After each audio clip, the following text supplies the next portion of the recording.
ਦੁਨੀਆ ਚੱਲ ਰਹੀ ਹੈ ਤਾਂ ਕੋਈ ਕੰਟਰੋਲ ਨਹੀਂ, ਨਾ ਸਾਨੂੰ ਪਤਾ ਹੈ ਬਿਮਾਰੀ ਬਾਰੇ, ਨਾ ਡਾਕਟਰਾਂ ਨੂੰ, ਨਾ ਸਾਇੰਟਿਸਟ ਨੂੰ, ਕਿਸੇ ਨੂੰ ਪਤਾ ਇਸ ਦੇ ਬਾਰੇ। ਤੋ ਇਹ ਕਰਕੇ ਸਕੂਲ ਸਾਨੂੰ ਬੰਦ ਰੱਖਣੇ ਪੈਣਗੇ ਜਦ ਤਾਈਂ ਕੁਝ ਇਹਦੀ ਜਾਣਕਾਰੀ ਨਹੀਂ ਹੁੰਦੀ, ਔਰ ਇਹ ਨਹੀਂ ਪਤਾ ਲੱਗਦਾ ਕਿ ਇਹਦਾ ਅਸੀਂ ਕੈਸੇ ਇਲਾਜ ਇਹਦਾ ਕਰਾਂਗੇ। ਸੋ ਇਹ ਤੁਹਾਨੂੰ ਇਹ ਤੁਹਾਨੂੰ ਔਖੀ ਘੜੀ ਤੁਹਾਨੂੰ ਕੱਟਣੀ ਪਊ। ਮੈਂ ਜਾਣਦਾ ਬੱਚਿਆਂ ਦੀ ਜਿਹੜੀ ਪੜ੍ਹਾਈ ਹੈ ਉਹ ਨਹੀਂ ਹੋਣੀ, ਲੇਕਿਨ ਔਨਲਾਈਨ ਤੁਸੀਂ ਅਗਰ ਜਿਹੜੇ ਸਕੂਲ ਕਰ ਸਕਦੇ ਨੇ ਤੁਸੀਂ ਕਰੋ। ਉਹਦੇ ਵਾਸਤੇ ਔਨਲਾਈਨ ਵਾਸਤੇ ਤਾਂ ਵੱਖ ਗੱਲ ਹੈ, ਲੇਕਿਨ ਹੋਰ ਕੋਈ ਬਿੱਲ ਨਹੀਂ ਤੁਸੀਂ ਲਾਉਣੇ, ਜੈਸੇ ਬਿਲਡਿੰਗ ਚਾਰਜਸ ਹੁੰਦੇ ਨੇ, ਟਰਾਂਸਪੋਰਟੇਸ਼ਨ ਚਾਰਜਸ, ਮੀਲ ਚਾਰਜਸ ਵਗੈਰਾ, ਇਹ ਨਹੀਂ ਲੱਗਣਗੇ। ਅਗਰ ਤੁਸੀਂ ਔਨਲਾਈਨ ਦੀ ਸਿਖਲਾਈ ਹੈ ਉਹਦਾ ਜਿਹੜਾ ਕੁਝ ਤੁਹਾਡਾ ਖਰਚਾ ਹੁੰਦਾ ਉਹ ਤੁਸੀਂ ਬੇਸ਼ੱਕ ਚਾਰਜ ਕਰ ਸਕਦੇ ਹੋ। ਤੋ ਇਹ ਗੱਲਾਂ ਅਸੀਂ ਕਈ ਚੀਜ਼ਾਂ ਇਹ ਪ੍ਰਾਈਵੇਟ ਸਕੂਲਸ ਨੂੰ ਲਿਖ ਕੇ ਭੇਜੀਆਂ ਨੇ, ਅਖਬਾਰ 'ਚ ਆ ਜਾਣਗੀਆਂ, ਔਰ ਮੈਂ ਆਸ ਕਰਦਾ ਕਿ ਤੁਸੀਂ ਆਪਣੇ ਬੱਚਿਆਂ ਨੂੰ ਪੜ੍ਹਾਓ ਜ਼ਰੂਰ।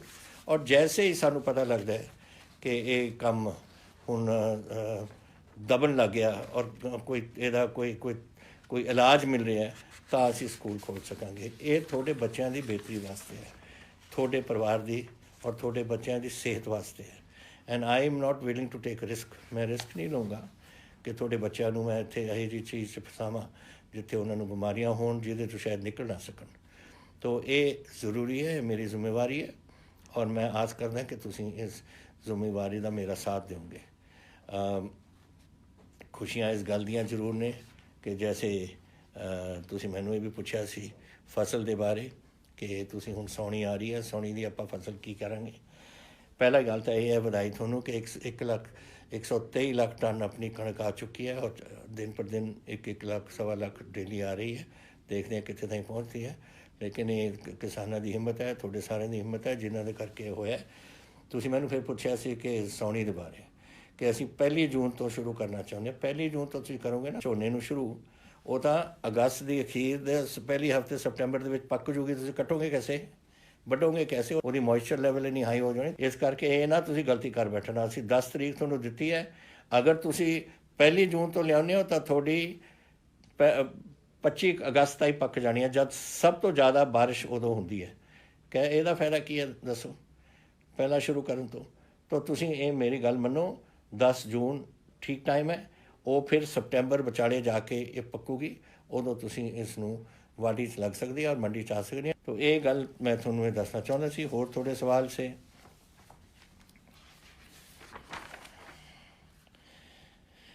ਸਰਕਾਰ ਗਵਰਨਮੈਂਟ ਆਫ ਇੰਡੀਆ ਨੂੰ ਫਲਾਈਟਾਂ ਅਤੇ ਟ੍ਰੇਨ ਲਾਉਣੇ ਚਾਹੀਦੇ ਨੇ, ਮੈਂ ਸਮਝਦਾ ਲਾਉਣੇ ਚਾਹੀਦੇ ਨੇ। ਔਰ ਫਲਾਈਟਾਂ ਤਾਂ ਜੈਸੇ ਮੈਂ ਤੁਹਾਨੂੰ ਕਿਹਾ ਲੋਕਾਂ ਨੂੰ ਲੈ ਕੇ ਆ ਰਹੇ ਨੇ ਬਾਹਰੋਂ, ਔਰ ਟ੍ਰੇਨਾਂ ਤਾਂ ਹੁਣ ਚੱਲ ਹੀ ਰਹੀਆਂ ਨੇ। ਅਸੀਂ ਜਿਹੜੇ ਆਪਣੇ ਬੰਦੇ ਜਾ ਰਹੇ ਨੇ ਤਾਂ ਇਸ ਤੋਂ ਬਾਅਦ ਜਦੋਂ ਬੰਦਿਆਂ ਨੂੰ ਪਹੁੰਚਾ ਦੇਣ ਆਪਣੇ ਆਪਣੇ ਸੂਬਿਆਂ ਦੇ ਵਿੱਚ, ਉਸ ਤੋਂ ਬਾਅਦ ਇਹਨਾਂ ਨੂੰ ਚਾਲੂ ਕਰਨਾ ਚਾਹੀਦਾ। ਮੈਂ ਇਹਦੇ ਸਹਿਮਤ ਹਾਂ। ਤੁਸੀਂ ਇਹ ਵੀ ਕਿਹਾ ਕਿ ਮੈਂ ਇੱਕ ਛੋਟਾ ਇਹ ਸੰਗਰੂਰ ਤੋਂ ਆਇਆ ਕਿ ਮੈਂ ਇੱਕ ਛੋਟਾ ਬਿਜ਼ਨਸਮੈਨ ਹੈ ਲੁਧਿਆਣੇ ਤੋਂ, ਅਤੇ ਮੈਂ ਪਿਛਲੇ 2 ਮਹੀਨਿਆਂ 'ਚ ਮੇਰੀ ਕੋਈ ਕਮਾਈ ਨਹੀਂ ਹੋਈ। ਮੈਂ ਆਪਣਾ ਬਿਜ਼ਨਸ ਕੈਸੇ ਖੋਲ੍ਹ ਸਕਦਾ? ਦੁਕਾਨ ਹੋਣੀ ਹੈ, ਉਹਦੀ ਕੁਛ ਛੋਟਾ ਜਿਹਾ ਕੰਮ ਹੋਣਾ।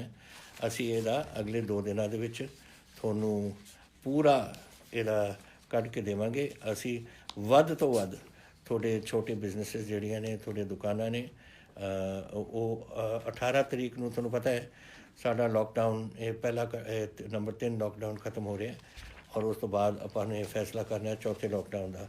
ਲੇਕਿਨ 18 ਤਰੀਕ ਨੂੰ ਮੈਂ ਤੁਹਾਡੀਆਂ ਵੱਧ ਤੋਂ ਵੱਧ ਦੁਕਾਨਾਂ ਔਰ ਬਿਜ਼ਨਸਿਸ ਤੁਹਾਡਾ ਖੋਲ੍ਹਾਂਗਾ ਜਿੱਥੇ ਕੰਟੇਨਮੈਂਟ ਏਰੀਆਜ਼। ਹੁਣ ਮੈਨੂੰ ਇਹ ਰੈੱਡ, ਔਰੇਂਜ ਅਤੇ ਹਰਾ, ਇਹ ਜਿਹੜਾ ਲਾਲ, ਕੇਸਰੀ ਅਤੇ ਹਰਾ ਜਿਹੜੇ ਰੰਗ ਰੱਖੇ ਨੇ, ਮੈਂ ਇਹਦੇ ਨਾਲ ਕੋਈ ਸਹਿਮਤ ਨਹੀਂ। ਮੈਂ ਪ੍ਰਾਈਮ ਮਿਨਿਸਟਰ ਸਾਹਿਬ ਨੂੰ ਵੀ ਕਿਹਾ ਸੀ ਉਸ ਦਿਨ ਬੋਲਦੇ ਹੋਏ ਕਿ ਇਹ ਗੱਲਾਂ ਮੈਨੂੰ ਨਹੀਂ ਪਤਾ, ਇਹ ਸਾਨੂੰ ਪਤਾ ਹੈ ਪੰਜਾਬ ਦੇ ਵਿੱਚ ਕੀ ਹਾਲਾਤ ਨੇ, ਚੀਫ ਮਿਨਿਸਟਰ ਹੋਰ ਸੂਬਿਆਂ ਨੂੰ ਪਤਾ ਹੈ। ਸਾਡੇ 'ਤੇ ਛੱਡੋ ਕਿ ਅਸੀਂ ਕੀ ਕਰਾਂਗੇ। ਅਤੇ ਅਸੀਂ ਹੁਣ ਰੱਖਾਂਗੇ ਕਨਫਾਈਨਮੈਂਟ ਜ਼ੋਨ ਜਾਂ non confinement zone. Confinement zone ਦੇ ਜਿੱਥੇ ਬਿਮਾਰੀ ਆ ਉੱਥੇ ਮੁਹੱਲੇ ਨੂੰ ਸੀਲ ਆਫ ਕਰਕੇ ਬਾਕੀ ਸ਼ਹਿਰ ਮੇਰੇ ਖੋਲ੍ਹਣ ਦਾ ਪੂਰਾ ਇਰਾਦਾ ਹੈ, ਔਰ 18 ਤਰੀਕ ਨੂੰ ਅਸੀਂ ਇਹ ਕਰਾਂਗੇ ਤਾਂ ਕਿ ਤੁਸੀਂ ਆਪਣੇ ਬਿਜ਼ਨਸਿਸ ਉੱਥੇ ਚਲਾ ਸਕੋ। ਮੈਨੂੰ ਅਫਸੋਸ ਹੈ ਕਿ ਤੁਹਾਡਾ ਨੁਕਸਾਨ ਹੋਇਆ, ਲੇਕਿਨ ਕਰੀਏ ਕੀ, ਇਹ ਤਾਂ ਸਾਡੇ ਸਾਰਿਆਂ ਦੇ ਹੱਥ ਤੋਂ ਬਾਹਰ ਸੀ ਗੱਲ। ਔਰ ਅਸੀਂ ਪਹਿਲਾਂ ਮੇਰੇ ਵਾਸਤੇ ਪੰਜਾਬੀਆਂ ਦੀ ਜਾਨ ਦਾ ਖਤਰਾ ਸੀ, ਉਹ ਦੂਰ ਕਰਨਾ ਸੀ, ਤੁਹਾਡੀ ਜਾਨਾਂ ਬਚਾਉਣੀਆਂ ਸੀ, ਤੁਹਾਡੇ ਇਹ ਪਰਿਵਾਰਾਂ ਨੂੰ ਇਸ ਬਿਮਾਰੀ ਤੋਂ ਦੂਰ ਰੱਖਣਾ ਸੀ। ਇਹ ਮੇਰਾ ਪਹਿਲਾ ਸੀ। ਉਸ ਤੋਂ ਬਾਅਦ ਸੀ ਬਿਜ਼ਨਸ, ਇੰਡਸਟਰੀ ਵਗੈਰਾ। ਲੇਕਿਨ ਹੁਣ ਸਮੇਂ ਆ ਗਿਆ क्योंकि मैनू पता है कई लोग तो जो दुकाना तो कमाते ने वही खाते हैं, तो इस तरीके नाल 2 हफ्ते 2 महीने तो बहुत लंबा हो जाता है अरसा।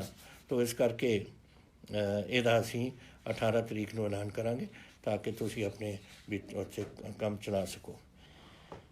ਲੌਂਗ ਟਰਮ ਇਫੈਕਟ ਤੁਸੀਂ ਪੁੱਛਿਆ, ਇਹ ਜਲੰਧਰ ਤੋਂ ਆਇਆ ਰਿਸ਼ੀ ਮਲਹੋਤਰਾ ਜੀ ਦਾ ਸਵਾਲ ਕਿ ਲੌਂਗ ਟਰਮ ਇਫੈਕਟ ਕੋਵਿਡ ਦਾ ਸਾਡੇ 'ਤੇ ਕੀ ਹੈ। ਮੈਂ ਦੇਖੋ ਇਹ ਇੱਕ ਬਿਮਾਰੀ ਹੈ, ਹਰ ਬਿਮਾਰੀ ਤੋਂ ਜਿਹੜਾ ਲੰਘ ਜਾਂਦਾ ਹੈ ਉਹ ਫਿਰ ਠੀਕ ਹੋ ਜਾਂਦਾ ਹੈ, ਠੀਕ ਹੋ ਜਾਂਦਾ ਹੈ ਤਾਂ ਸਿਹਤ ਠੀਕ ਹੋ ਜਾਂਦੀ ਹੈ। ਔਰ ਵਾਹਿਗੁਰੂ ਕਰੇ ਇਹ ਬਿਮਾਰੀ ਕੋਈ ਲੌਂਗ ਟਰਮ ਕੋਈ ਅਸਰ ਨਾ ਪਵੇ ਕਿਸੇ 'ਤੇ, ਤੁਸੀਂ ਠੀਕ ਹੋ ਜਾਓਗੇ। ਜੋ ਪਤਾ ਲੱਗ ਰਿਹਾ ਜੋ ਇੱਥੇ ਦੇ ਪੰਜਾਬ ਦੇ ਵਿੱਚ ਵੀ ਅੱਜ ਵੀ ਮੈਂ ਗੱਲ ਕਰ ਰਿਹਾ ਸੀ ਕਪੂਰਥਲੇ 'ਚ 17 ਬੰਦੇ ਜਿਹੜੇ ਕੋਵਿਡ ਤੋਂ ਹੁਣ ਠੀਕ ਹੋਏ ਨੇ, ਉਹ ਕਹਿੰਦੇ ਸੀ ਅਸੀਂ ਚੜ੍ਹਦੀ ਕਲਾ 'ਚ ਹੈ, ਅਸੀਂ ਬੜੇ ਤਕੜੇ ਹਾਂ, ਸਭ ਕੁਝ ਠੀਕ ਹੈ। ਔਰ ਮੇਰਾ ਖਿਆਲ ਇੱਕ ਵਾਰ ਤੁਸੀਂ ਤੁਹਾਡੀ ਸਿਹਤ ਠੀਕ ਹੋ ਜਾਏ ਇਹ ਬਿਮਾਰੀ ਤੋਂ ਬਾਅਦ ਬਿਲਕੁਲ ਤੁਸੀਂ ਠੀਕ ਰਹੋਗੇ, ਤਾਂ ਤੁਹਾਨੂੰ ਫਿਕਰ ਕਰਨ ਦੀ ਲੋੜ ਨਹੀਂ। ਔਰ ਤੁਸੀਂ ਬਸ ਤਗੜੇ ਤਰੀਕੇ ਨਾਲ ਫਿਰ ਜਿਹੜਾ ਕੰਮ ਛੱਡਿਆ ਹੋਇਆ ਉਸ 'ਤੇ ਲੱਗੋ।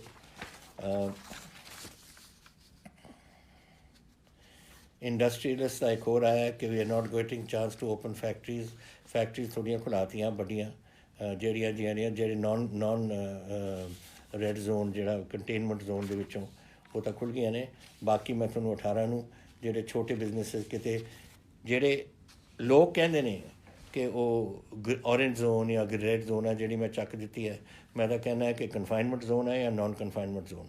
ਕਨਫਾਈਨਮੈਂਟ ਜ਼ੋਨ ਵਿੱਚ ਜਿੱਥੇ ਮੁਹੱਲਾ ਹੈ ਉਸ ਨੂੰ ਆਈਸੋਲੇਟ ਕਰਾਂਗੇ, ਇੱਕ ਬਫਰ ਜ਼ੋਨ ਛੱਡ ਦਾਂਗੇ ਔਰ ਬਾਕੀ ਅਸੀਂ ਸਭ ਕੁਝ ਖੋਲ੍ਹ ਦਾਂਗੇ। ਤਾਂ ਔਰ ਇਹੀ ਮੈਂ ਪ੍ਰਾਈਮ ਮਿਨਿਸਟਰ ਸਾਹਿਬ ਨੂੰ ਕਿਹਾ ਸੀ ਕਿ ਤੁਸੀਂ ਇਸ ਕੰਮ ਦਾ ਸਾਨੂੰ ਛੁੱਟ ਦਿਓ ਤਾਂ ਕਿ ਸਾਨੂੰ ਪਤਾ ਹੈ ਸਾਡੇ ਵਿੱਚ ਕੈਸੇ ਆ, ਸਾਡੇ ਡਿਪਟੀ ਕਮਿਸ਼ਨਰ ਸਾਡੀ ਐਡਮਿਨਿਸਟ੍ਰੇਸ਼ਨ ਆਪ ਹੀ ਸਾਂਭੂਗੀ ਇਸ ਨੂੰ, ਇਹ ਵਾਰੀ ਕਰਨ ਦੀ ਲੋੜ ਨਹੀਂ।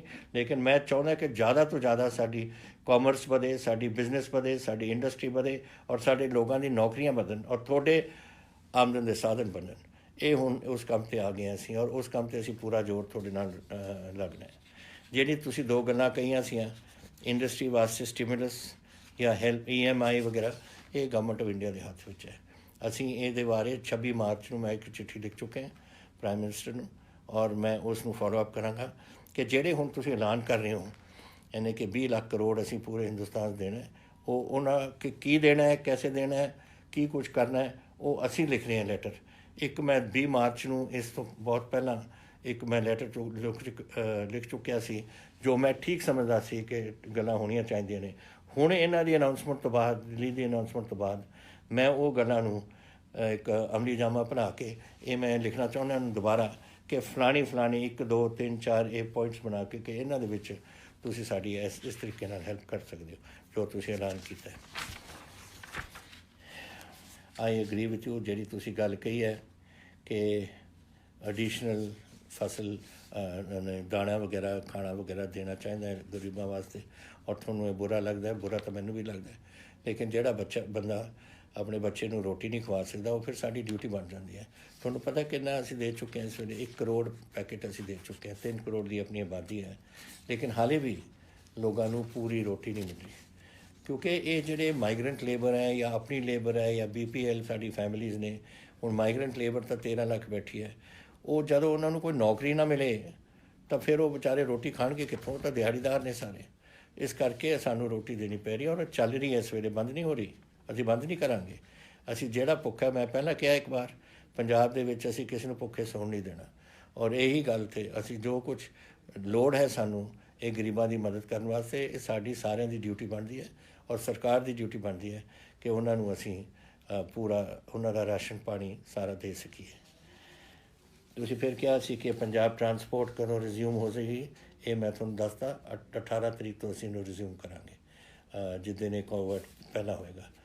ਹੁਣ ਮੈਂ ਕੋਵਿਡ ਦੇ ਬਾਰੇ ਤੁਹਾਨੂੰ ਇੱਕ ਗੱਲ ਦੱਸਣਾ ਚਾਹੁੰਦਾ ਕਿ 18 ਤਰੀਕ ਨੂੰ ਇਹ ਜਿਹੜਾ ਲੋਕਡਾਊਨ ਸੀ ਨੰਬਰ 3 ਲੋਕਡਾਊਨ ਇਹ ਬੰਦ ਹੋਣਾ। ਪਤਾ ਨਹੀਂ government of India Ki announce ਕਰ ਰਹੀ ਹੈ ਨਹੀਂ ਅਨਾਊਂਸ ਕਰ ਰਹੀ, ਲੇਕਿਨ ਮੈਂ ਇਸ ਗੱਲ ਨੂੰ ਅੱਗੇ ਲੈ ਕੇ ਜਾਵਾਂਗਾ। ਮੈਂ ਕਰਫਿਊ ਹਟਾ ਦੇਣੀ ਹੈ, ਕੋਈ ਕਰਫਿਊ ਨਹੀਂ ਹੋਏਗਾ ਪੰਜਾਬ 'ਚ 18 ਤਰੀਕ ਤੋਂ, ਲੇਕਿਨ ਲੋਕਡਾਊਨ ਅਸੀਂ ਰੱਖਾਂਗੇ। ਇਹ ਤੁਹਾਡੀ ਹਿੰਮਤ ਔਰ ਇਹ ਲੋਕਡਾਊਨ ਦਾ ਹੈ ਕਿ ਸਾਡੇ ਪੰਜਾਬ ਅੱਜ ਬਚਿਆ ਹੋਇਆ। ਅੱਜ ਹੁਣ ਜਿਹੜੇ ਦੇਖੋ ਅਗਰ 60,000 ਲੋਕ ਬਾਹਰੋਂ ਆ ਜਾਣ ਅਤੇ 20 ਲੱਖ ਵਿਦੇਸ਼ਾਂ ਤੋਂ ਆ ਜਾਣ ਅਤੇ ਸਾਨੂੰ ਉਹਦਾ ਧਿਆਨ ਰੱਖਣਾ ਪਊ। ਅਸੀਂ ਉਹਨਾਂ ਨੂੰ ਕੁਆਰੰਟੀਨ 'ਚ ਪਾਵਾਂਗੇ ਸਾਰਿਆਂ ਨੂੰ, ਲੇਕਿਨ ਫਿਰ ਵੀ ਕੁਝ ਘੁੰਮਦੇ ਨੇ ਔਰ ਜਦ ਅਸੀਂ ਆਉਂਦੇ ਨੇ ਉਦੋਂ ਤਾਂ ਲੱਗਦੇ ਨੇ ਪੋਜ਼ੀਟਿਵ, ਹਫ਼ਤੇ ਬਾਅਦ 10 ਦਿਨ ਬਾਅਦ ਫਿਰ ਉਹਨਾਂ ਨੂੰ ਕੋਈ ਬਿਮਾਰੀ ਲੱਗ ਜਾਂਦੀ ਹੈ, ਕਿਉਂਕਿ ਬਿਮਾਰੀ 5ਵੇਂ ਔਰ 7ਵੇਂ ਦਿਨ ਦੇ ਦਰਮਿਆਨ ਇਹ ਦਿਖਦੀ ਹੈ। ਜਿਹਨੂੰ ਲੱਗ ਜਾਂਦੀ ਹੈ ਪਹਿਲੇ ਦਿਨ ਤਾਂ ਠੀਕ ਹੁੰਦਾ, ਤਾਂ ਜਦ ਪਾਲਮ ਆ ਜਾਏ ਉਦੋਂ ਤਾਂ ਠੀਕ ਲੱਗਦਾ, ਉਦੋਂ ਟੈਸਟ ਵੀ ਕਲੀਅਰ ਹੋਣਗੇ, ਲੇਕਿਨ ਹਫ਼ਤੇ 10 ਦਿਨ ਬਾਅਦ ਫਿਰ ਹੋ ਸਕਦਾ, ਫਿਰ ਕੀ ਕਰਾਂਗੇ। ਤੋ ਇਸ ਕਰਕੇ ਸਾਨੂੰ ਲੋਕਡਾਊਨ ਰੱਖਣਾ ਪਊ ਜਦ ਤੱਕ ਸਾਰੇ ਪੰਜਾਬੀ ਘਰ ਨਹੀਂ ਆਉਂਦੇ। ਲੇਕਿਨ ਮੈਂ ਉਹਦੇ 'ਚ ਰਾਹਤ ਬੜੀ ਦੇਵਾਂਗਾ, ਮੈਂ ਰਾਹਤ ਦੇਵਾਂਗਾ, ਲੇਕਿਨ ਤੁਸੀਂ ਮੇਰਾ ਹੁਣ ਸਾਥ ਤੁਹਾਨੂੰ ਦੇਣਾ ਪਊ। ਦੇਖੋ ਮੈਂ ਨਹੀਂ ਚਾਹੁੰਦਾ ਕਿ ਇਹ ਬਿਮਾਰੀ ਜ਼ਿਆਦਾ ਫੈਲੇ ਇੱਥੇ, ਔਰ ਤੁਸੀਂ ਵੀ ਤੰਗ ਹੋ।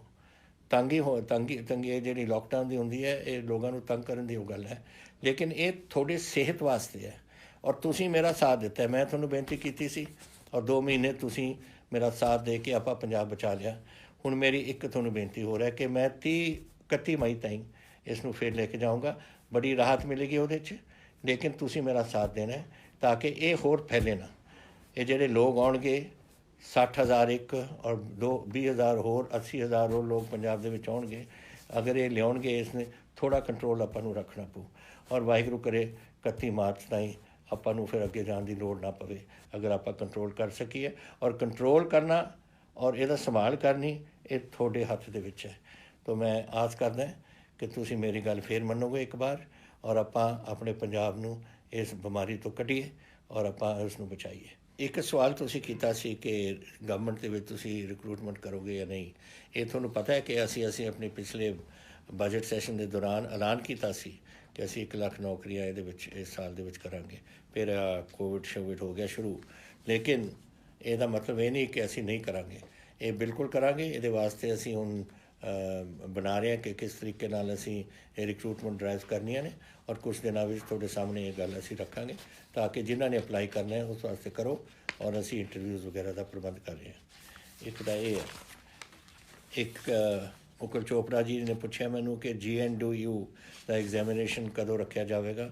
ਇਹ ਮਸਲਾ ਤਾਂ ਹੈ ਤਾਂ ਇਹ ਵਾਈਸ ਚਾਂਸਲਰ ਦਾ ਔਰ ਉਹਨਾਂ ਦੇ ਆਪਣੇ ਫੈਸਲਿਆਂ ਦਾ, ਲੇਕਿਨ ਜੋ ਮੈਨੂੰ ਪਤਾ ਲੱਗਿਆ ਕਿ UGC ਨੇ ਬੋਰਡ ਐਗਜ਼ਾਮਸ ਅਰਲੀ ਆਪਣੇ ਯੂਨੀਵਰਸਿਟੀ ਦੇ ਐਗਜ਼ਾਮਸ ਅਰਲੀ ਜੁਲਾਈ ਦੇ ਵਿੱਚ ਉਹ ਰੱਖਣਾ ਚਾਹੁੰਦੇ ਨੇ, ਔਰ ਬੋਰਡ ਐਗਜ਼ਾਮ CBSE ਦੇ ਵੀ ਜੁਲਾਈ ਦੇ ਵਾਸਤੇ ਸ਼ਡਿਊਲ ਹੋਏ ਨੇ, ਲੇਕਿਨ ਇਹ ਅਨਾਊਂਸਮੈਂਟ ਤਾਂ ਫਿਰ ਵਾਈਸ ਚਾਂਸਲਰ ਸਾਹਿਬ ਕਰਨਗੇ ਕਿਸ ਤਰੀਕੇ ਨਾਲ UGC ਨਾਲ ਗੱਲ ਕਰਕੇ ਕਿਸ ਤਰੀਕੇ ਨਾਲ ਕਰਨਾ ਚਾਹੁੰਦੇ ਨੇ। ਤੀਸਰਾ ਜਿਹੜਾ ਮੈਂ ਇੱਕ ਹੋਰ ਸਵਾਲ ਤੁਹਾਡੇ ਨਾਲ ਕਰਨਾ ਚਾਹੁੰਦਾ, ਜਿਹੜਾ ਮੈਂ ਸਮਝਦਾ ਕਿ ਤੁਸੀਂ ਇਹ ਬੜੀ ਸੋਚ ਕੇ ਤੁਸੀਂ ਮੈਨੂੰ ਪੁੱਛਿਆ ਕਿ ਆਪੋਜੀਸ਼ਨ ਪਾਰਟੀਜ਼ ਤੁਹਾਡੇ 'ਤੇ ਇਲਜ਼ਾਮ ਵਗੈਰਾ ਲਾਉਂਦੀਆਂ ਨੇ, ਤੁਸੀਂ ਕੀ ਸਮਝਦੇ ਹੋ ਉਸ ਦੇ ਬਾਰੇ। ਦੇਖੋ ਗੱਲ ਇਹ ਲੜਾਈ ਹੈ ਸਾਡੇ ਭਵਿੱਖ ਦੀ, ਆਪਣੇ ਬੱਚਿਆਂ ਦੇ ਭਵਿੱਖ ਦੀ, ਤੁਹਾਡੇ ਪਰਿਵਾਰਾਂ ਦੇ ਭਵਿੱਖ ਦੀ, ਪੰਜਾਬ ਦੇ ਹਿੰਦੁਸਤਾਨ ਦੇ ਭਵਿੱਖ ਦੀ। ਔਰ ਮੈਂ ਸਾਰੇ ਆਪੋਜੀਸ਼ਨ ਪਾਰਟੀਆਂ ਨੂੰ ਸੱਦਿਆ ਸੀ ਔਰ ਮੈਂ ਉਹਨਾਂ ਨੂੰ ਬੁਲਾਇਆ ਕਿ ਸਾਰਿਆਂ ਨੇ ਮੈਨੂੰ ਭਰੋਸਾ ਦਿੱਤਾ ਸੀ, ਹਰ ਪਾਰਟੀ ਨੇ, ਕਿ ਅਸੀਂ ਤੁਹਾਡਾ ਇਸ ਕੋਵਿਡ ਦੇ ਬਿਮਾਰੀ ਦੇ ਸਮੇਂ ਤੁਹਾਡਾ ਪੂਰੀ ਸਪੋਰਟ ਕਰਾਂਗੇ। ਅਗਰ ਹੁਣ ਉਹ ਭੁੱਲ ਗਏ ਨੇ ਆਪਣਾ ਜਿਹੜਾ ਵਾਅਦਾ ਮੇਰੇ ਨਾਲ ਕੀਤਾ ਸੀ ਔਰ ਹੁਣ ਸਿਆਸਤ ਨੂੰ ਅੱਗੇ ਲਿਆਏ ਨੇ, ਫਿਰ ਮੈਂ ਕੀ ਕਹਿ ਸਕਦਾ ਇਹਦੇ ਬਾਰੇ। ਵੈਸੇ ਉਹਨਾਂ ਨੂੰ ਸੋਚਣਾ ਚਾਹੀਦਾ ਹੈ ਕਿ ਇਹ ਪੰਜਾਬ ਦੇ ਔਰ ਪੰਜਾਬ ਦੇ ਲੋਕਾਂ ਦਾ ਭਵਿੱਖ ਹੈ, ਔਰ ਜਦੋਂ ਤਾਈਂ ਇਹ ਲੜਾਈ ਮੁੱਕਦੀ ਨਹੀਂ ਔਰ ਆਪਾਂ ਇਹਦੇ 'ਚ ਫਤਿਹ ਨਹੀਂ ਆਪਾਂ ਇੱਥੇ ਹੋਵਾਂਗੇ ਤਾਂ ਇਹ ਗੱਲ ਪੰਜਾਬ ਦੇ ਵਿੱਚ ਫੈਲਦੀ ਰਹੂ। ਔਰ ਇਸ ਕਰਕੇ ਸਾਡਾ ਸਾਥ ਹੋਣਾ ਚਾਹੀਦਾ ਸੀ ਉਹਨਾਂ ਦਾ, ਔਰ ਮੈਂ ਅੱਜ ਵੀ ਆਸ ਕਰਦਾ ਕਿ ਜਿਹੜਾ ਭਰੋਸਾ ਉਹਨਾਂ ਨੇ ਮੈਨੂੰ ਦਿੱਤਾ ਹੈ ਉਹ ਇਸ ਕੋਵਿਡ ਤੋਂ ਇਲਾਵਾ ਜੋ ਮਰਜ਼ੀ ਕਰੋ ਸਿਆਸਤ, ਲੇਕਿਨ ਕੋਵਿਡ ਵਿੱਚ ਸਾਡਾ ਸਾਥ ਦਿਓ ਤਾਂ ਕਿ ਆਪਾਂ ਪੰਜਾਬ ਨੂੰ ਔਰ ਪੰਜਾਬੀਆਂ ਨੂੰ ਇਸ ਔਰ ਆਪਣੇ ਬੱਚਿਆਂ ਨੂੰ ਇਸ ਤੋਂ ਬਚਾ ਸਕੀਏ। ਮੈਨੂੰ ਇੱਕ ਮਹਿੰਦਰਪਾਲ ਜੀ ਨੇ ਜਲੰਧਰ ਤੋਂ ਲਿਖੀ ਹੈ ਚਿੱਠੀ ਕਿ ਉਹ ਇੱਕ ਪਾਸ ਲੈਣਾ ਚਾਹੁੰਦੇ ਸੀ, ਉਹਨਾਂ ਨੂੰ ਪਾਸ ਨਹੀਂ ਮਿਲਦਾ। ਇਹ ਮੈਨੂੰ ਹੈਰਾਨੀ ਲੱਗਦੀ ਹੈ ਇਸ ਗੱਲ ਦੀ, ਕਿਉਂਕਿ ਡਿਪਟੀ ਕਮਿਸ਼ਨਰਸ ਔਰ SSPs ਨੂੰ ਦੱਸਿਆ ਗਿਆ ਕਿ ਜੋ ਆਪਣੇ ਪਾਸ ਲੈ ਕੇ ਕੁਛ ਖਾਸ ਜ਼ਰੂਰੀ ਕੰਮ ਕਰਨਾ ਚਾਹੁੰਦੇ ਉਹਨਾਂ ਨੂੰ ਦਿੱਤਾ ਜਾਵੇ। ਅਤੇ ਮੈਂ DC ਜਲੰਧਰ ਨੂੰ ਅੱਜ ਇਨਫੋਰਮ ਕਰਦੇ ਹਾਂ ਮਹਿੰਦਰਪਾਲ ਜੀ ਕਿ ਤੁਹਾਨੂੰ ਇਹ ਪ੍ਰੋਬਲਮ ਨਾ ਹੋਵੇ ਔਰ ਇਹ ਤੁਹਾਨੂੰ ਪਾਸ ਇੱਕਦਮ ਦਿੱਤਾ ਜਾਵੇ ਤਾਂ ਕਿ ਤੁਸੀਂ ਆਪਣੇ ਫੈਮਿਲੀ ਨੂੰ ਜਲੰਧਰ ਤੋਂ ਬਠਿੰਡੇ ਪਹੁੰਚਾ ਸਕੋ। ਇਹ ਔਰ ਬਾਕੀ ਡਿਪਟੀ ਕਮਿਸ਼ਨਰ ਵੀ ਦੱਸ ਰਹੇ ਕਿ ਜੋ ਇਹ ਜੀ ਕੋਈ ਹੁੰਦੇ ਨੇ ਮੰਗਾਂ ਹੁੰਦੀਆਂ ਨੇ ਇਹ ਉਹਨਾਂ ਨੂੰ ਪੂਰੀਆਂ ਕਰਨੀਆਂ ਚਾਹੀਦੀਆਂ ਨੇ, ਉਹ ਅੱਜ ਮੈਂ ਉਹਨਾਂ ਨੂੰ ਇਹ ਭੇਜ ਰਿਹਾ। ਔਰ ਅਖੀਰ ਵਿੱਚ ਇੱਕੋ ਹੀ ਗੱਲ ਰਹਿ ਗਈ ਕਰਨ ਨੂੰ, ਔਰ ਉਹ ਹੈ ਤੁਹਾਡਾ ਧੰਨਵਾਦ ਕਰਨਾ। ਦੇਖੋ ਜਿਸ ਤਰੀਕੇ ਨਾਲ ਤੁਸੀਂ CM ਰਿਲੀਫ ਫੰਡ ਵਾਸਤੇ ਪੈਸੇ ਭੇਜੇ ਨੇ, ਮੈਂ ਆਸ ਨਹੀਂ ਕਰਦਾ ਸੀ ਕਿ ਇਸ ਤਰੀਕੇ ਨਾਲ ਪੈਸੇ ਪਹੁੰਚਣਗੇ। ਬਹੁਤ ਪੈਸੇ ਪਹੁੰਚੇ ਨੇ। ਉਹਦੀ ਪਹਿਲੀ ਪੇਮੈਂਟ ਸ਼ਾਇਦ ਤੁਹਾਨੂੰ ਪਤਾ ਲੱਗਿਆ ਹੋਣਾ ਕਿ ਅਸੀਂ ਕੀਤੀ ਸੀ। ਜਿਹੜੇ 2 ਸਾਡੇ ਮੁਲਾਜ਼ਮ ਇਸ ਉਹਨਾਂ ਦੀ ਮੌਤਾਂ ਹੋ ਗਈਆਂ। ਇੱਕ ਤਾਂ DSP ਸੀਗੇ ਲੁਧਿਆਣੇ ਤੋਂ, ਔਰ ਦੂਸਰੇ ਸੇ ਰੈਵਨਿਊ ਮਹਿਕਮੇ ਤੋਂ ਇੱਕ ਕਾਨੂੰਗੋ ਸੇ। ਉਹਨਾਂ ਦੋਨਾਂ ਨੂੰ ਅਸੀਂ ਇਹਦੀ ਜੋ ਦੇਣਾ ਸੀਗਾ ਉਹਨਾਂ ਨੂੰ ਰਿਲੀਫ ਵਗੈਰਾ ਉਹਨਾਂ ਦੇ ਪਰਿਵਾਰਾਂ ਨੂੰ ਅਸੀਂ ਦਿੱਤੀ ਹੈ। ਔਰ ਸਾਡੇ ਕੋਲ ਬਹੁਤ ਪੈਸੇ ਪਏ ਨੇ ਇਸ ਵੇਲੇ, ਕੋਈ ਇਹਦੀ ਤੰਗੀ ਨਹੀਂ, ਕੋਈ ਪ੍ਰੋਬਲਮ ਨਹੀਂ ਸਾਨੂੰ ਆਉਣੀ। ਲੇਕਿਨ ਧੰਨਵਾਦ ਤੁਹਾਡਾ, ਕਿਉਂਕਿ ਤੁਸੀਂ ਅਮਾਊਂਟਸ ਕੋਈ ਵੀ ਹੋਵੇ, ਤੁਸੀਂ ਆਪਣੇ ਦਿਲੋਂ ਆਪਣੇ ਪਿਆਰ ਨਾਲ ਇਹ ਭੇਜਿਆ ਆਪਣੇ ਪੰਜਾਬ ਵਾਸਤੇ, ਤਾਂ ਮੈਂ ਦਿਲੋਂ ਤੁਹਾਡਾ ਸਾਰਾ ਸ਼ੁਕਰਗੁਜ਼ਾਰ ਹਾਂ। ਅਤੇ ਮੇਰੇ ਵੀਰੋ ਭੈਣੋ, ਕੋਈ ਇਹੋ ਜਿਹੇ ਸਵਾਲ ਹੋਣ, ਕੋਈ ਗੱਲਾਂ ਹੋਣ ਜੋ ਤੁਹਾਡੇ ਮਨ 'ਚ ਨੇ, ਜੋ ਤੁਸੀਂ ਮੈਨੂੰ ਪੁੱਛਣਾ ਚਾਹੁੰਦੇ ਹੋ, ਮੈਂ ਤੁਹਾਨੂੰ ਦੱਸਿਆ ਹਰ ਹਫ਼ਤੇ ਮੈਂ ਇੱਕ ਦਿਨ ਇਹ ਤੁਹਾਡੇ ਨਾਲ ਇਹ ਗੱਲ ਕਰਿਆ ਕਰਾਂਗਾ। ਜ਼ਰੂਰ ਮੈਨੂੰ ਲਿਖ ਕੇ ਭੇਜੋ, ਔਰ ਮੈਂ ਕੋਸ਼ਿਸ਼ ਕਰੂੰਗਾ ਕਿ ਸਾਰੀਆਂ ਗੱਲਾਂ ਦਾ ਤੁਹਾਨੂੰ ਜਵਾਬ ਦੇਵਾਂ। ਬਹੁਤ ਧੰਨਵਾਦ ਤੁਹਾਡਾ ਸਾਰਿਆਂ ਦਾ।